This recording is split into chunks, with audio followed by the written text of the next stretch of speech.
Hello बच्चों, welcome to the YouTube channel of Suraj school.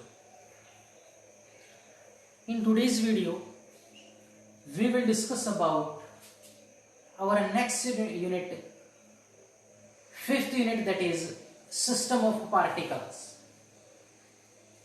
In system of particles, we will discuss about rotational motion of the particles, and that is the system of particles, rotational motion of system of particles, and moment of inertia, torque in polar and Cartesian coordinates. Polar and Cartesian coordinates के अंदर हम अब तक जो पढ़ रहे थे, X axis, Y axis, Z axis, these are three mutual perpendicular axis, वो उनका नाम है कार्टेशियन कोऑर्डिनेट्स. एक और कोऑर्डिनेट्स आएंगे जिसका नाम होता है polar coordinates. That is the form of Cartesian को पोलर में, पोलर को कार्टेशियन में कन्वर्ट किया जा सकता है. सिस्टम ऑफ पार्टिकल्स के अंदर सबसे पहली बात जो आपके पास, फर्स्ट टॉपिक जो आपके पास आता है, that is types of motion. और हम इस मोशन के अंदर हम ट्रांसलेटरी मोशन के बारे में पढ़ चुके हैं. पीछे अब तक जो पढ़ रहे थे वो ट्रांसलेटरी मोशन के बारे में पढ़ रहे थे, जिसमें F is equal to M में आपके बात कर रहे थे, मोमेंटम की बात कर रहे थे, लीनियर मोमेंटम, इसीलिए नाम दिया गया था. अब तक जो पढ़ रहे थे ट्रांसलेटरी मोशन. क्या था ट्रांसलेटरी मोशन? ट्रांसलेटरी मोशन के अंदर किसी भी सिस्टम के, किसी भी बॉडी के सारे पार्टिकल्स, जितने भी particle, for example this is the body which is made up of large number of particles, बहुत सारे infinite number of particles पड़े हुए, n number of particles पड़े हुए. ये n number of particles सारे के सारे एक प्लेस से दूसरी जगह ट्रांसफर हो जाए. ट्रांसलेटरी, ट्रांसफर होना एक प्लेस से दूसरी प्लेस तक. सारी की सारी बॉडी एक पॉइंट पे फोर्स लगाएं, सारी की सारी बॉडी, सारे के सारे पार्टिकल एक प्लेस से दूसरी प्लेस तक ट्रांसफर हो जाए. That is the translatory motion. जो आपके पास है लीनियर मोशन है ट्रांसलेटरी मोशन. सर्कुलर मोशन भी ट्रांसलेटरी मोशन हो सकता है, ऐसी बात नहीं. ये बॉडी सर्कल में मोशन करे, ट्रांसलेटरी मोशन. दूसरा, रोटेशनल, नाम से समझ में आ रहा है, पार्टिकल बॉडी वही की वही है, पार्टिकल्स क्या करें, अपने एक जगह किसी फिक्स्ड एक्सिस के चारों तरफ. एक इंपॉर्टेंट टर्म आती है फिक्स्ड एक्सिस. एक फिक्स्ड एक्सिस के चारों तरफ वो बॉडी, ये फिक्स एक्सिस हो गया आपके पास, इसके चारों तरफ कोई बॉडी मूव करे ऐसे. इस फिक्स्ड एक्सिस के चारों तरफ कोई पार्टिकल, कोई बॉडी मूव करे, that is the rotational motion. And third one is combination of, नाम से ही समझ में आ रहा है, combination of translatory and rotational. It is the combination of both. For example, rolling of a cylinder on the inclined plane, on the horizontal plane. ये horizontal plane है, इसके ऊपर ये हमें डिस्क है, सिलेंडर है, ये ऐसे मोशन कर रहा है, ऐसे घूमता हुआ आगे चल रहा है.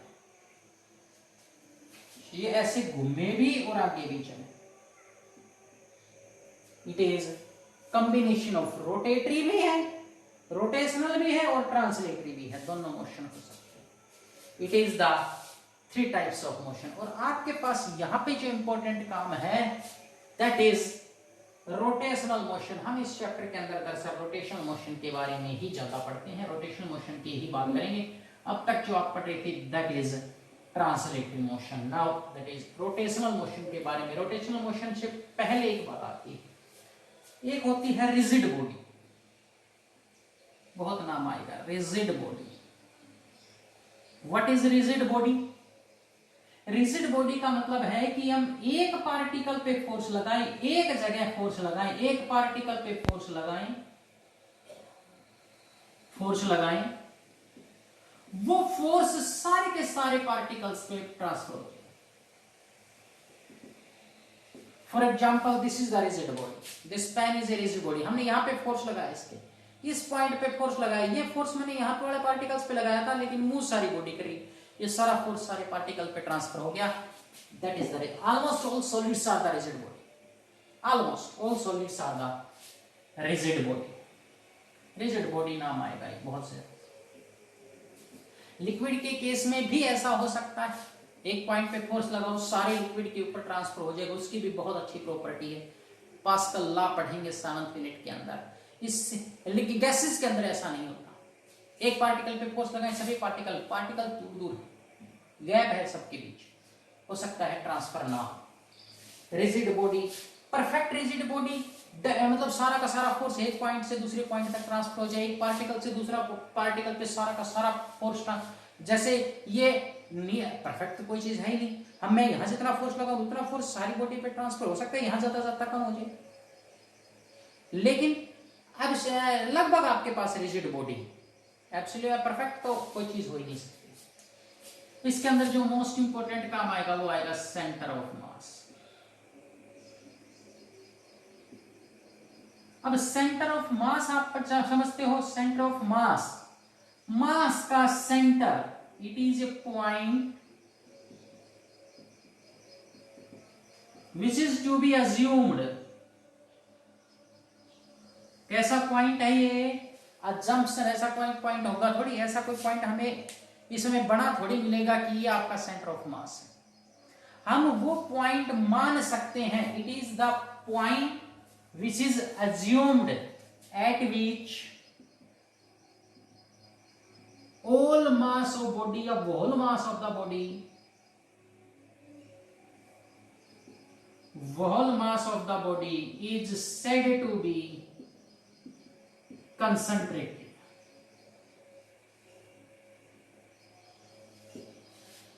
एक ऐसा पॉइंट किसी भी, ये बॉडी है सॉलिड है, मान लिया डिस्क है, डिस्क, डिस्क समझ सकते हो, एक होती है रिंग, एक होती है डिस्क, ये है रिंग, ये है डिस्क, ये 3 डायमेंशनल है, ये 2 डायमेंशनल है, भरी हुई है, वॉल्यूम हो सकती है इसकी। ये आपके पास चक्का, चक्का है डिस्क आपके पास, समझ जाओ बात को, ये खाली पड़ी है।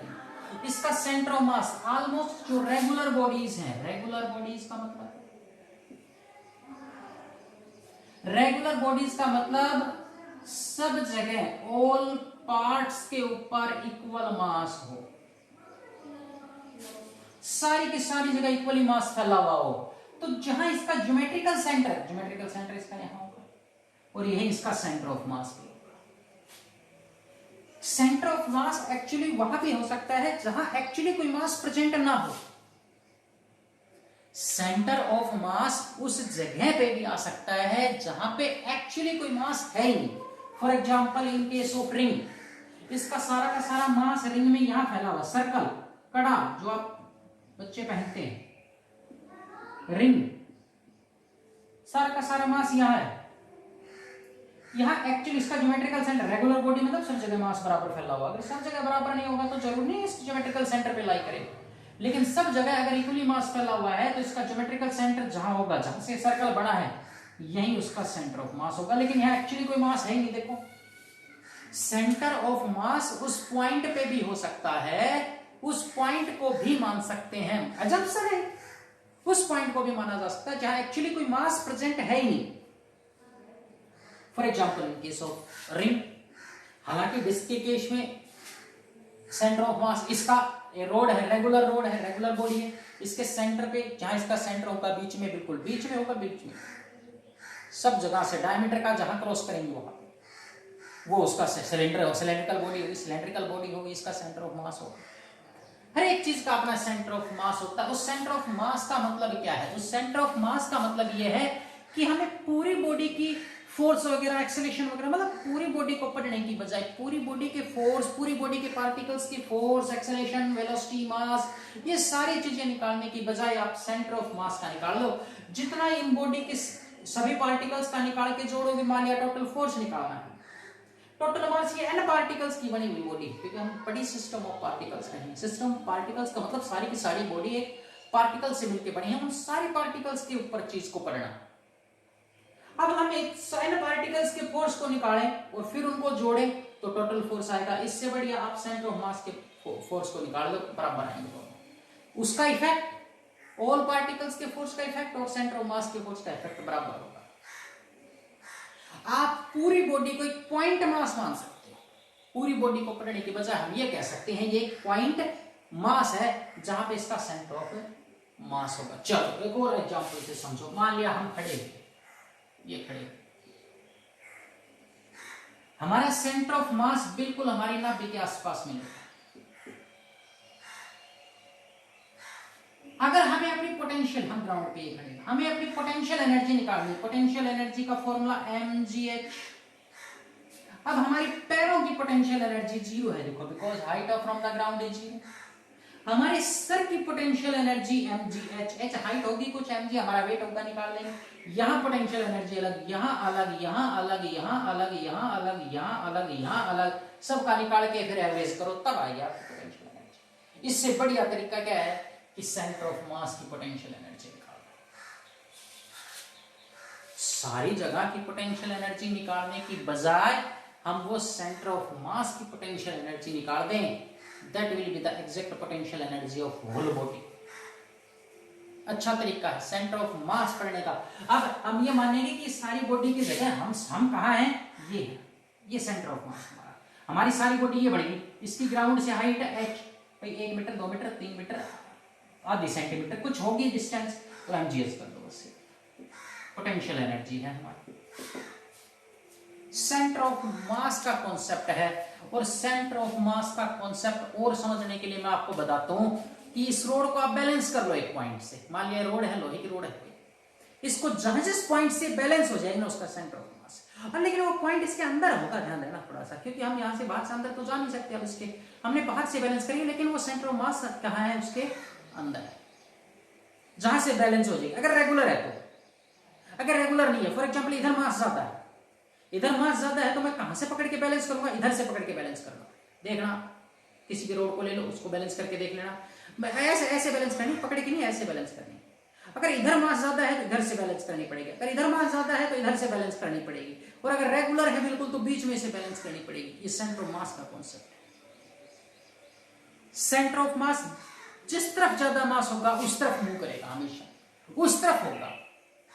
Centre of mass always transferred towards the heavy body. एक पूरा डेरिवेशन है, वो डेरिवेशन करेंगे, उस डेरिवेशन के अंदर हम बताएंगे आपको कि सेंटर ऑफ मास निकालते कैसे, दो पार्टिकल का सेंटर ऑफ मास निकालो कैसे निकालते। फॉर एग्जांपल लो, एक सिंपल सा एग्जांपल, डेरिवेशन से पहले कॉन्सेप्ट समझ लो थोड़ा सा।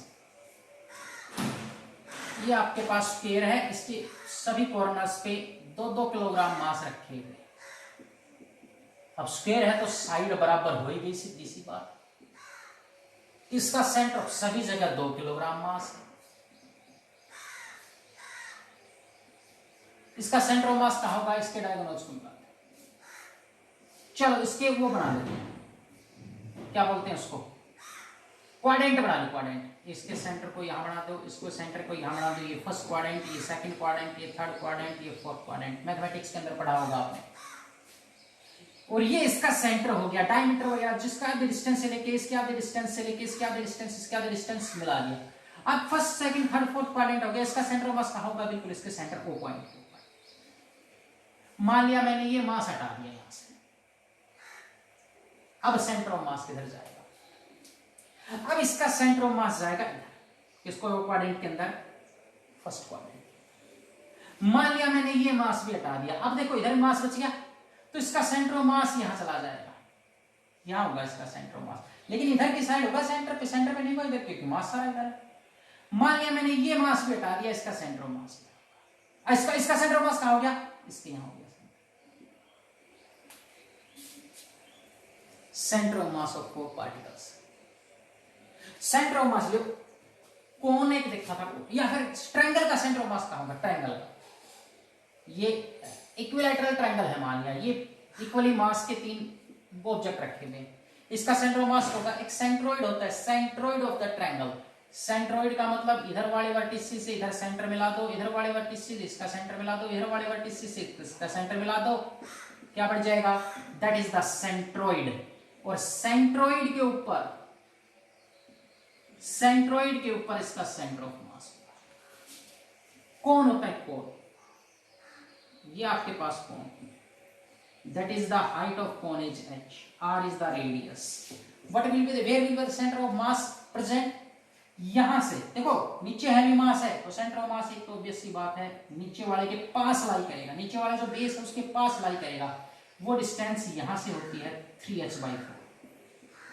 आप कैलकुलेट कर सकते हो, कैलकुलेट करने का, हालांकि सेंटर ऑफ मास बहुत ज्यादा बॉडीज का निकालने का अपने पास डेरिवेशन नहीं है, आप डायरेक्ट याद रख सकते हो, दैट इज h/4। लेकिन आप इनको ड्राइव कर सकते हो, निकाल के देख सकते हो।